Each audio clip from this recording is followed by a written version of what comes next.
때 되면 나누는 인사가 있죠. 네, 메리 크리스마스 이렇게 인사하는데 요즘 집에 계시는 시간들이 많아서 다른 분들 많이 못 만나시기 때문에 이런 인사도 잘 못 나누실 것 같습니다. 우리 댁에서 예배드리시는 분들 옆에 가족분이 있다면 이렇게 한번 인사 나누겠습니다. 우리 현장에 오신 목회자들도 인사 한번 할까요? 메리 크리스마스, 메리 크리스마스. 네, 그런데 몇 년 전부터 이 메리 크리스마스라는 인사 대신에 다른 인사말로 대치되고 있는 걸 아십니까? 네, 메리 크리스마스 대신 해피 할리데이 이렇게 인사합니다. 우리나라도 매년 12월이 되면 시청 앞에 이제 크리스마스 트리를 설치하는데요.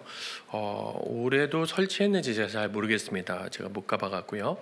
몇 년 전에 캐나다 토론토에 있는 필립스 스퀘어에 매년 세우는 그 크리스마스 트리에 그 이름을 할리데이 트리라고 바꿨다가 곤혹을 치른 적이 있다고 합니다.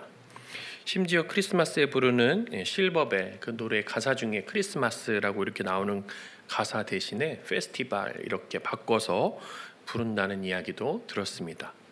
왜 이렇게 자꾸 바꿀까요? 왜 메리 크리스마스라는 인사 대신에 해피 할리데이 이런 말로 바꿀까요? 바로 크리스마스 인사의 뜻 때문에 그렇습니다. 메리는 기쁘고 즐겁게라는 의미이고요.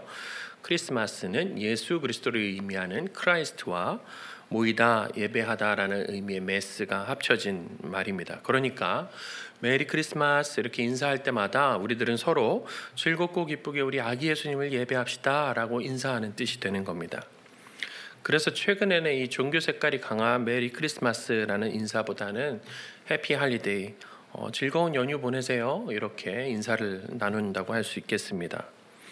근데 참 재밌죠? 대림절, 크리스마스, 성탄절은 바로 우리 가운데 오신 예수님, 우리와 함께 하시는 예수님, 앞으로 다시 오실 그 예수님이 분명히 주인공이신데 점점 예수님은 온데간데 없고 그 자리에 선물, 산타클로스, 루돌프, 또 낭만적인 모임 이런 것들이 주인공이 된 지 오래되어 버렸습니다.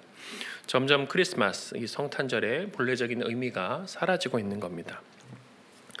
올해는 코로나19로 인해서 산타클로스 할아버지가 자가격리하신다고 내년 1월 9일에나 올 수 있다는 얘기를 제가 우스갯소리로 들었습니다. 네, 이번 대림절과 크리스마스는 정말 오롯이 우리 예수님이 주인공 되시면 좋겠다 싶습니다. 점점 우리 삶의 예수님이 중심이요 또 주인공이 아닌 다른 것들로 자리 잡고 있는 이때에 이 골로새서 말씀을 묵상하는 것이 참 의미가 있겠다 싶습니다. 실제로 바울이 편지를 쓰고 있는 이 골로새 교회 역시도 예수님을 구주로 믿는 그 믿음이 있었지만 그에 못지않는 이단들이 득세하고 있었습니다.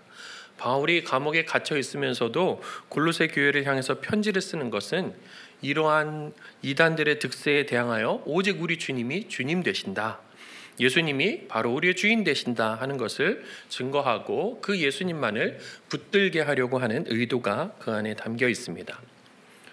오늘 골로새 교회에 보낸 편지를 통해서 예수님만이 우리 경배와 찬양받기에 합당하신 한 분 주님이시며 예수님만이 온 인류의 구원자요 평화를 전하러 오신 분이시며 예수님만이 고통과 두려움 가운데에서 치유와 회복을 가져오실 수 있는 유일한 소망 되시는 분이심을 고백하는 은혜가 있기를 원합니다.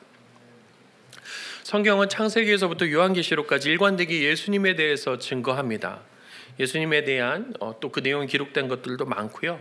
많은 경험들, 많은 고백들이 있겠지만 오늘은 골로새서에 기록된 그 이야기만을 중심으로 살펴보려 합니다. 일전에 살펴보았던 골로새서 1장에서는 예수님에 대해 기록된 본문이 있습니다. 골로새서 1장 16절에서부터 23절까지의 말씀인데요. 골로새서에서 바울은 특별히 그리스도의 주권에 대해서 강조하고 있습니다. 당시에 만연하고 있던 이 이단들로부터 예수님만이 오직 유일한 구원자 되신다, 모든 만물을 화목하게 하실 분은 오직 예수님밖에 없다 하는 것을 다시 한번 강조하기 위해서입니다. 그래서 바울은 예수님의 주권에 대해서, 그리스도의 주권에 대해서 세 가지로 나누어서 강조하는데요. 첫 번째는 그리스도의 본래 지위에 대한 강조입니다. 너희가 알고 있고 믿고 있는 그리스도가 누구시냐? 바로 그분이 모든 창조물보다 먼저 나신 분이시고 그분이 만물을 창조하셨다, 이렇게 강조합니다. 이 세상 모든 만물을 다스리실 주권이 오직 그리스도에게만 있다. 이것을 강조하고 있는 것이죠. 두 번째로는 그리스도의 사역에 대한 강조입니다. 예수님이 이 땅에 오신 이유는 화평을 이루기 위해 오셨고 깨어진 하나님과 모든 만물의 관계에 있어서 화목을 이루시기 위해서 이 땅에 오셨다는 것을 선언합니다. 다른 복음서, 다른 또 선지서 이런 데에도 예수님이 이 화목케 하시는, 화평케 하시는 그 내용에 대해서 기록을 하고 있지만 특별히 골로새서는 인간뿐만 아니라 모든 만물의 화목을 위해서 오셨다는 것을 선언하고 있습니다. 세 번째로는 그리스도의 고난의 주제를 아주 심도 있게 다룹니다. 만물을 화목케 하기 위해서 반드시 해결해야 될 것이 있는데 그것이 바로 죄의 문제이고 이러한 죄의 문제를 해결하기 위해서 십자가에서 죽기 위해 이 땅에 오셨다는 것을 증거합니다. 어떤 기관이나 조직 단체에 새로운 이렇게 리더가 세워지면 취임사를 합니다. 향후 어떤 방향으로 내가 이 조직을 이끌겠습니다. 또 어떤 정책을 펼치겠습니다. 이러한 내용을 선언하는 건데요. 새로 뽑힌 리더들에게 있어서는 참 중요한 연설이라 할 수 있습니다. 예수님도 이 땅에 오셔서 공생애를 시작하시면서 첫 번째로 하신 설교가 있습니다. 우리들이 예수님의 취임 설교다 이렇게 부르기도 하는데 예수님 당신이 스스로 내가 이 땅에 왜 왔는지를 분명히 밝혀두는 본문의 내용입니다. 누가복음 4장 17절에서 19절 말씀인데요. 제가 읽어드리겠습니다. 선지자 이사야의 글을 드리거늘 책을 펴서 이렇게 기록된 데를 찾으시니 곧 주의 성령이 내게 임하셨으니 이는 가난한 자에게 복음을 전하게 하시려고 내게 기름을 부으시고 나를 보내사 포로된 자에게 자유를 눈먼 자에게 다시 보게 함을 전파하며 눌린 자를 자유롭게 하고 주의 은혜의 해를 전파하게 하려 하심이라 하였더라. 예수님이 내가 이 땅에 온 이유는 가난한 자에게 복음을 전하게 하기 위해서 또 포로된 자에게는 자유를 선포하고 눈먼 자에게는 다시 보게 함을 전파하며 눌린 자를 자유롭게 하시고 이제는 주의 은혜의 해가 선포되었다. 하나님과의 화목과 화평이 임했다. 그것을 전하기 위해서 이 땅에 오셨노라고 선언하십니다. 하나님의 아들이신데 이 땅에 오셔서 정말 멋지게 한번 살아보려고 한 번뿐인 삶인데 다른 이들에게 칭송을 받으며 명예도 누리고 하나님의 그 신적 권능을 가지고 강한 힘으로 다스리고 통치하기 위해서 오신 것이 아니라 너무나도 아이러니하게 예수님은 잘 죽으시기 위해서 이 땅에 태어나신 것입니다. 예수님의 탄생은 바로 예수님의 죽음, 대속의 십자가와 직접적으로 연결되어 있는 것입니다. 모든 것들을 회복시키시기 위해서 이 땅에 오신 분이 바로 우리 예수님이십니다. 아담과 하와로부터 모든 인간들의 마음속에 자리 잡고 있는 그 죄, 바로 그 죄로 인해서 하나님과의 관계가 깨어진 것이 우리들이었습니다. 완전하신 하나님과의 관계가 끊어지다 보니까 우리의 모든 삶은 어그러지고 깨어지고 굴곡진 가운데 죄로 인해 고통받고 힘들어할 수밖에 없으며 삶의 물개에 짓눌려 사는 그 사람들을 위해서 결코 자신의 힘으로 해결할 수 없는 죄의 문제를 해결해 주시기 위해서 저와 여러분을 위해서 그리고 나를 위해서 그리고 온 만물들을 회복시키시기 위해서 예수님이 이 땅에 오신 것입니다. 예수님이 그렇게 우리들을 위해서 온 만물을 위해서 이 땅에 오셨다고 한다면 우리와 예수님은 어떠한 관계에 있을까요?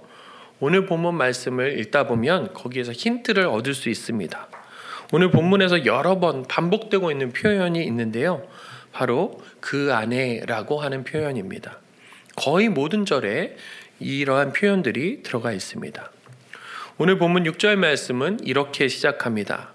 그러므로 너희가 그리스도 예수를 주로 받았으니 그 안에서 행하되. 예수님을 주인이라고 너희가 알고 들었어? 예수님이 구원자이심을 너희가 고백하고 있어? 예수님이 너희의 주님 맞아? 그러면 주 안에서 행하면 돼.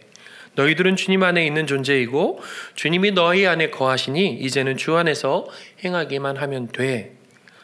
이러한 말씀의 선언이 골로새 교인들을 향한 바울의 선언이기도 하고 예수님을 우리의 주님으로 믿고 사는 우리를 향한 하나님의 선언이기도 합니다. 유진 피터슨의 더 메시지에는 더 직설적인 표현으로 기록을 하고 있는데요. 제가 오늘 본문 6절과 7절 말씀을 더 메시지 번역으로 읽어드리겠습니다. 단순하고 직설적으로 권면합니다. 여러분이 이미 받은 것을 가지고 전진하십시오. 여러분은 그리스도 예수 곧 주님을 받아들였습니다. 그러니 이제 그분의 삶을 사십시오. 여러분은 그분 안에 깊이 뿌리를 내렸습니다. 그분 위에 굳건히 세우심을 받았습니다. 여러분은 그분을 믿는 것이 무엇인지 잘 알고 있습니다. 그러니 이제 가르침을 받은 대로 행하십시오. 수업은 끝났습니다. 배우는 일은 그만두고 배운 대로 사십시오. 여러분의 삶을 감사로 넘치게 하십시오. 예수님을 주인으로 모시고 계십니까? 2000년 전에 이 땅에 오신 예수님, 그분이 나를 위해서 이 땅에 오셨고 나의 모든 죄와 허물을 용서하시사 하나님과의 완전한 관계의 회복을 위해서 이 땅에 오셨음을 믿으십니까? 이제는 내가 사는 것이 아니라 내 안에 계신 예수 그리스도를 주인 삼아 살기로 작정하십니까? 이 질문에 모두 그렇다고 제대로 대답하실 수 있는 분이면 이제는 예수님이 믿는 것이 무엇인지를 잘 아는 분들입니다. 그렇다면 이제는 그 예수님으로 살아내어야 합니다. 이것이 바로 오늘 본문 6절과 7절에서 선언하는 골로새 교인들을 향한 바울의 선언이고 오늘날 이 시대를 살아가고 있는 우리들을 향한 하나님의 마음이자 말씀입니다. 그런데 그렇게 사는 게 쉽지 않지요. 배운 대로 사는 것, 말씀대로 사는 것, 그리스도인으로 사는 것이 결코 만만치 않습니다. 내가 하려고 하니까, 내가 무엇인가를 해야 한다고 생각하니까 더욱 그렇습니다. 그리스도인으로 살려고 몸부림치지만 날마다 쓰러지고 넘어지는 것이 바로 우리들인데 그런 우리들을 향해서 주시는 은혜의 말씀이 오늘 말씀 안에 들어 있습니다. 오늘 본문 7절 말씀을 제가 다시 한번 보겠습니다. 그 안에 뿌리를 박으며 세움을 받아 교훈을 받은 대로 믿음에 굳게 서서 감사함을 넘치게 하라. 여기에서 뿌리를 박으며로 번역되어 있는 이 원문은 분석을 해보면 명령분사 현재형 수동태로 쓰여져 있습니다. 세움을 받아 라고 기록된 원문 역시도 명령분사 현재형 수동태로 쓰여져 있습니다. 여기에 쓰여져 있는 이 수동태는 신적인 수동태, 그러니까 더 쉽게 말하면 그 주체가 하나님이 되신다는 겁니다. 뿌리를 받게 하시는 분이 하나님이시고 세움을 받게 하시는 분도 하나님이시다, 이렇게 증거하고 있는 것입니다. 하나님이 모든 것을 하시며 인간은 그러한 하나님이 행하시는 일에 순종하며 따라가기만 하면 되는 것을 의미합니다. 또한 현재형으로 기록된 것은 이와 같은 역사가 예전에 있었던 것에서 그치는 것이 아니라 지금도 지속적으로 이루어져 있음을 의미합니다. 하나님이 지금도 역사하신다, 하나님이 지금도 일하신다는 것을 의미합니다. 오늘 본문 10절 말씀도 보겠습니다. 너희도 그 안에서 충만하여졌으니 그는 모든 통치자와 권세의 머리시라. 유진 피터슨의 더 메시지 번역본으로 제가 다시 읽어드립니다. 그분께 다가가기만 하면 여러분에게도 그분의 충만하심이 나타날 것입니다. 그분의 능력은 모든 것에 두루 미칩니다. 우리의 구원자 되신 예수님께 우리의 모든 것을 뿌리박게 하시는 분, 확실하고 확고하게 하시는 분도 하나님이시요 세움을 받게 하셔서 우리를 자라게 하시는 분도 하나님이십니다. 예전에 주님을 나의 주님으로 고백하던 그때만 그 뜨거움이 있었던 것이 아니라 지금도 하나님은 우리를 붙들고 계시며 우리의 삶에서 놀라운 역사를 이루어가고 계십니다. 우리가 주님께 가까이 다가가기만 하면 내 안에 이미 찾아오셔서 내 안에 계신 주님께 나의 시선을 드리고 나의 마음을 드리기만 하면 하나님은 오늘도 나를 충만케 하신다 말씀하십니다. 충만한 은혜와 감사를 우리의 삶 가운데 허락해 주십니다. 결코 이것은 나의 어떠함으로 하는 것이 아닙니다. 이미 내 안에 계신 주님, 그 주님을 바라보며 주님을 의지하며 사는 자에게 나타나는 은혜입니다. 하나님의 신실하심, 하나님의 변치 않는 은혜와 하나님의 능력과 사랑으로 우리가 새롭게 됨을 잊지 않으시기를 원합니다. 십자가를 통해서 예수님은 이러한 하나님의 사랑과 우리들을 다시금 연결시켜 주셨습니다. 십자가로 인해서 예수님은 우리의 삶에 죄에 대해서, 불안과 두려움에 대해서 완전한 승리를 허락해 주셨습니다. 모든 것을 회복시키시기 원하시는 하나님의 놀라운 역사, 또 우리 삶을 새롭게 하시는 주님의 크신 은혜와 사랑이 우리의 삶에 나타나게 될 것입니다. 주님께 가까이 다가가기만 하면 우리를 하나님의 크신 은혜와 사랑에서 우리를 뿌리박게 하실 것이며 세워주시사 하나님의 놀라운 역사를 이루실 것입니다. 그러한 은혜가 있기를 간절히 소망합니다. 서두에 골로새 교회에 만연한 이단으로 인해서 바울이 예수님의 주되심을 다시 한번 강조하기 위해 골로새서를 썼다고 말씀드렸습니다. 이 골로새 교회를 위협하는 이단들은 한두 개가 아니었습니다. 당시에 크게 유행하던 영지주의가 골로새 교회를 위협했습니다. 오늘 본문 8절에서 보면 철학과 헛된 속임수로 너희를 사로잡을까 주의하라 이렇게 권면하고 있는데, 이것이 바로 당시에 유행하던 그 영지주의자들을 두고 한 바울의 경고이기도 합니다. 또한 골로새 교회 가운데에는 유대교적 전통과 골로새 지역의 민간 신앙이 혼합되어 있는 자들이 있어서 교회를 어렵게 하기도 했습니다. 오늘 본문 바로 뒤에 이어서 나오는 본문에서 거짓된 겸손, 천사의 숭배 사상 이런 것들을 조심해라 이렇게 당부하는데요. 신비적인 어떤 종교적인 행위, 비밀스럽고 마술적인 행위들이 당시 골로새 교회에 만연했습니다. 눈에 보이는 어떤 그런 신비적인 현상들을 통해서 그것이 하나님이 일하시는 거다, 하나님의 임재다 이렇게 주장하며 믿는 자들을 유혹하기도 했습니다. 또한 골로새 교회는 21절에 보면 붙잡지도 말라, 맛보지도 말라, 만지지도 말라 하면서 여러 가지 규정들을 늘어놓고 그러한 규정들을 지키는 것이 온전한 신앙이다 이렇게 주장하는 무리들이 있었습니다. 믿음보다는 종교적인 행위를 더 강조한 것입니다. 그렇게 규범과 규칙들을 잘 지켜야만 진정한 믿음을 가진 자라고 주장하면서 하나님의 말씀을 왜곡하는 자들도 있었습니다. 그야말로 골로새 교회에는 여러 가지 이단의 공격들이 있었다라고 할 수 있습니다. 그러면 오늘날은 어떨까요? 오늘날 신앙생활을 하는 저와 여러분, 또 교회를 향해 도전하는 세력들은 뭐가 있을까요? 곰곰이 생각해 보면 외부적인 상황에서 하나님과 우리의 관계를 힘들게 만드는 것보다 우리 내부에서 이러한 도전이 더 많다는 것을 발견하게 됩니다.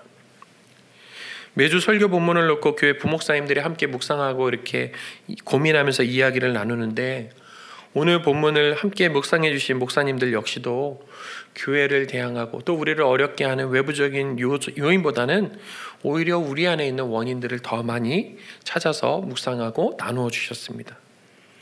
어떻게 생각해보면 이단이라는 게 정말 별게 아닙니다. 우상이란 것도 그렇고요. 하나님과의 친밀한 관계를 방해하는 것, 또 하나님과의 온전한 관계를 성립하지 못하도록 하는 것이라면 그것이 바로 이단이 되는 것입니다. 내 안에 계신 주님보다 다른 것에 더 마음을 두고 있다고 한다면 그것이 바로 우상이 되는 것입니다. 예수님이 주인공이 되어야 하고 예수님이 중심이 되셔야 하는데 그 자리를 교묘하게 지식이 자리 잡게 하고 종교적인 행위가 자리 잡게 하며 그 외에 다른 어떤 것이 자리 잡게 하는 것이 바로 이단이요 우상이 되는 것입니다. 예수님 한 분만으로 만족해야 하고 예수님이 우리의 유일한 소망이요 우리의 위로자 되셔야 하는데, 예수님이 아닌 다른 것들이 그와 같은 자리를 차지하고 있다면 그것은 예수님을 주인으로 모시는 것이 아니라 교묘하게 우리를 속이며 우리를 넘어지게 하려는 이단과 우상에 우리의 마음을 빼앗긴 것이나 다름없습니다. 그렇게 생각하고 보니 제 자신도 얼마나 많은 우상을 내 마음속에 두고 있나 하는 생각이 들었습니다. 특별히 올 한 해는 코로나로 인해서 참 어렵고 힘든 시간을 보내고 있죠. 코로나로 인해서 우리의 삶이 완전히 망가지고 우리의 신앙생활도 쉽지 않은 상황 가운데서 한 해를 보내고 있습니다. 계속되는 확진자 현황에 우리의 마음이 두려움에 사로잡히기도 하고요. 이렇게 악화되는 상황을 보면서 마음의 정죄감이 또 미움이 가득 차기도 합니다. 나는 이렇게나 고생하고 힘들게 하는데 저 사람들은 저렇게 행해? 저런 나쁜 사람들, 이런 욕들을 우리 마음속에서 막 합니다. 경제적으로 어려워지다 보니 더욱 사람들의 마음이 강팍해집니다. 물질, 돈에 대한 관심이 오히려 더 커져갑니다. 한쪽에서는 돈이 없어서 너무나 힘들어하고 또 다른 한쪽에서는 돈을 어찌할지 몰라서 땅에 투자하고 주식에 투자하고 아파트를 사기도 합니다. 모든 것을 치유하시고 회복하실 그 주님의 역사를 기대하고 기도하기보다 도대체 이 바이러스가 언제쯤 없어지게 될까 온갖 관심이 그곳에 가 있습니다. 주님을 향한 불신, 더 나아가서 주님을 찾지 않는 무관심이 우리 마음에 자리 잡게 되는 것은 아닌가. 이것이 바로 우리 삶에 경험되는 이단이요 우상들이 됩니다. 예전에 개봉했던 영화 중에 닮아야 놀자라고 하는 영화가 있습니다. 내용은 보시면 아시겠지만 조폭하고 그 사찰 안에 있는 스님들이 이제 막 다투는 내용들인데요. 그 내용 중에 이제 주지 스님이 문제 하나를 내고 그 문제를 맞추면 그 문제 적절한 해답을 내면 이제 서로 원하는 걸 들어준다는 그런 내용이 있습니다. 그때 주지 스님이 낸 문제 중에 하나가 뭐냐면 바로 깨진 독에 물을 붓는 것이었습니다. 깨진 독을 가득 물로 채우는 것입니다. 어떻게 하면 깨진 독에 이 물을 채울 수 있을까요? 여러 가지 방법을 막 하는데요. 결국은 그 깨진 독을 사찰 안에 있는 연못 속에 던져 넣습니다. 연못 속으로 그 독이 가라앉게 되자 결과적으로는 그 깨진 독에 물을 가득 채운 결과가 되는 것이죠. 어쩌면 우리들 모두는 다 깨진 독과 같은 존재입니다. 결코 안전하지 않습니다. 연약하고 깨지기 쉽고 어쩌면 이미 우리는 깨어져 있는 모습으로 이 땅을 살아가고 있습니다. 코로나19로 인해서 우리들은 죄로 인해 이미 깨진 독이 되었다는 사실을 우리 스스로가 더 확실히 보고 있습니다. 우리 일상이 완전히 다 망가져버린 그야말로 깨져서 더 이상 쓸 수 없는 독과 같이 되었음을 우리 스스로가 직시하게 되었습니다. 그런 상한 마음에 좀 만족을 주고자 하여 때로는 좋은 물건 사면서 한 바가지 물을 그 깨진 독에 채워 넣기도 하고요. 때로는 맛있는 음식 먹으면서 또 한 바가지의 물을 깨진 독에 붓기도 합니다. 뭔가 새롭고 즐거운 것 찾아서 그런 것들 해보면서 심신에 환기하며 또 한 바가지의 물을 깨진 독에 붓지만 결코 채울 수 없는 갈증이 우리에게 늘 있습니다. 오히려 이러한 임시방편적인 일들을 애써 해보지만 아무런 효과가 없음을 보면서 더욱더 큰 좌절과 슬픔, 공허감을 느끼는 게 바로 우리네 삶의 모습입니다. 주님을 잃어버린 삶에서 오는 공허함입니다. 주님이 아닌 다른 것에서 만족을 얻으려고 할 때 우리가 경험되게 되는 공허함입니다. 에스겔서 47장에서 보았던 환상을 아실 것입니다. 성전의 문지방 밑에서 스며 나오는 물이요, 그 물이 흘러서 발목에 차고 무릎에 차고 허리에 오르더니 결국은 사람이 건너지 못할 강이 됩니다. 헤엄칠 만한 물이 되고 사람이 등이 건너지 못할 강이 되어서 이 물이 흘러 바다에까지 이릅니다. 그냥 흘러가는 것이 아니라 그 강이 흐르는 좌우의 강변에 나무가 심이 많게 되고 이 강이 흐르는 각처에 모든 것이 되살아나는 그 환상을 에스겔이 보게 됩니다. 하나님 안에 있을 때 누릴 수 있는 은혜, 하나님의 은혜 안에 완전히 잠길 수 있을 때 누릴 수 있는 축복입니다. 우리에게 진정으로 필요한 것은 순간순간의 행복, 즐거움, 만족이 아니라 하나님 안에 있는 것, 내 안에 주님으로 오신 그 주님 안에 온전히 거하는 것, 그 주님을 더 많이 바라보고 주님을 더 많이 찾고 구하는 것, 그 하나님의 임재 가운데 그 임재 안으로 우리가 들어가는 것입니다. 공허한 우리들을 만족시킬 수 있는 것처럼 우리를 유혹하는 것들로부터 돌이켜 우리의 시선과 마음을 주님께로 드리는 것, 우리의 불안과 두려움을 해결하기 위해서 우리가 마음에 두는 세상적인 가치관, 세상적인 즐거움, 세상적인 권력과 힘을 내려놓고 내 안에 계신 그 주님을 붙드는 것, 지금도 일하고 계시는 하나님을 향한 신뢰를 다시금 굳게 하는 것, 그것이 바로 십자가로 승리하는 삶을 살아내는 것입니다. 하나님 안에 거하는 은혜, 예수님을 주님으로 모실 수 있는 은혜, 깨어질 대로 깨어져서 도저히 회복될 것 같지 않아 보이는 우리들의 삶을 예수님이 이 땅에 친히 오셔서 어루만져 주시고 위로하셨으며 십자가에서 우리의 모든 죄를 대신하여 죽으심으로 완전히 회복시켜 주셨습니다. 우리를 거스르고 불리하게 하는 법주문으로 쓴 증서, 결코 갚을 수 없는 죄의 목록들, 어떤 것으로도 갚을 수 없는 그 채무 증서를 십자가에 못 박아 두셨습니다. 십자가를 통해 우리에게 죄로부터의 승리, 좌절과 절망으로부터의 승리, 외로움과 아픔으로부터의 승리를 우리 가운데 허락해 주셨습니다. 예수님이 이 땅에 오셨습니다. 우리를 구원하시려는 하나님의 놀라우신 계획에 예수님이 전적으로 순종하셔서 인간의 몸을 입고 이 땅에 오셨습니다. 하나님과의 깨어진 관계를 회복시키시기 위해서 십자가에서의 그 죽음을 피하지 않으셨습니다. 예수님이 죽으셔야 우리가 살게 되는 이 놀랍고 신비한 역사를 이 땅 가운데에서 이루어 주셨습니다. 죽었으나 승리하는, 세상의 사람들은 결코 알 수도 흉내낼 수 없는 그 완전한 승리를 이 땅에서 이루어 주셨습니다. 십자가의 은혜로 말미암아 우리들은 다시금 하나님과의 관계를 회복하게 되었습니다. 내 안에 주님이 계시고 주님 안에 우리가 거하는 회복을 누리게 되었습니다. 우리의 어떠함으로 얻어지는 것이 아니라 오직 하나님이 주권적으로 행하신 그 놀라운 은혜입니다. 그렇기에 우리들은 우리의 삶을 감사로 가득 채워야 합니다. 혹시 모든 것을 회복시키시기 위해 이 땅에 오신 그 예수님을 향한 나의 믿음이 약해지셨습니까? 깨지고 상한 마음을 위로해 줄 분이 오직 주님이시라고 하는 그 소망이 약해지셨습니까? 그럼 내 마음 가운데 주님으로 이미 오신 그 예수님을 찾고 구하십시오. 주님만이 나의 유일한 소망 되심을 내 자신에게 큰 소리로 선포해야 합니다. 여전히 죄로 인해 괴로워하십니까? 죄가 수시로 나를 넘어뜨립니까? 나의 모든 죄를 대속하여 주신 예수님, 나의 모든 죄의 목록과 죄로 인한 그 빚의 채무 증서가 못 박혀 있는 그 십자가를 날마다 바라보십시오. 그리고 십자가를 통해서 보여주신 하나님의 놀라운 사랑을 다시금 내 마음에 가득 채우십시오. 그리고 우리는 세상 가운데 동일하게 선포해야 합니다. 두려움 가운데 사는 자들에게 이러한 소망이 있음을 선포해야 합니다. 회복과 구원의 놀라운 은혜가 우리 주님에게 있음을 세상 가운데 선포해야 합니다. 그것이 바로 우리가 이 땅을 살아가야 될 이유이며 그것이 바로 십자가로 승리하는 교회가 감당해야 될 사명입니다. 우리 안에 이미 거하시는 주님, 우리의 삶을 지금도 붙들고 계시는 주님, 우리를 그리스도 예수의 은혜 가운데 깊이 뿌리를 내리게 하시며 지금도 세워가시는 하나님의 은혜와 사랑이 있음을 기억하여 내 안에 계신 주님에게로 한 걸음 더 가까이 나아가기를 원합니다. 그렇게 할 때에 주님은 우리를 충만케 하시고 우리의 삶 가운데 하나님의 은혜로 가득 채우실 것입니다.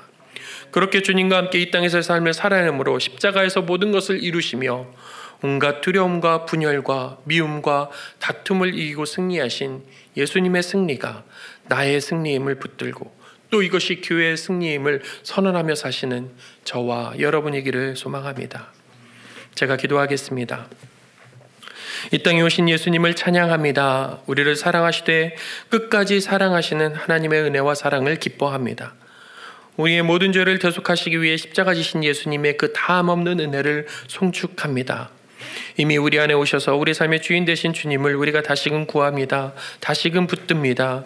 우리의 마음과 시선을 주님께 드립니다. 주님의 능력으로 우리들을 새롭게 하시며 우리들을 굳건하게 붙드셔서 충만케 하실 것을 신뢰합니다.